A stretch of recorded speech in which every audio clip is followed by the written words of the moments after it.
Hello friend, আসসালামু আলাইকুম। আমি মোহাম্মদ ইকরামুল কবির। কেমন আছেন সবাই? আশা করি সবাই ভালো আছেন। আমি আপনাদেরকে আজকে অসাধারণ একটি মরিচ গাছ দেখাতে নিয়ে আসলাম। আশা করি ভালো লাগবে। এই মরিচ গাছটির নাম হচ্ছে ধানি মরিচ গাছ, অনেকে আবার বলে থাকে সাদা মরিচ। এই মরিচ দেখতে ছোট হয় কিন্তু অসাধারণ।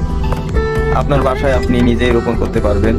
এটা কীটনাশক না ব্যবহার করলেও সমস্যা না, যে কোনো আঙিনায় আপনি এটা রোপণ করতে পারবেন। দেখতে পাচ্ছেন আমি নিজে উঁচু হয়ে মরিচ পাড়তেছি।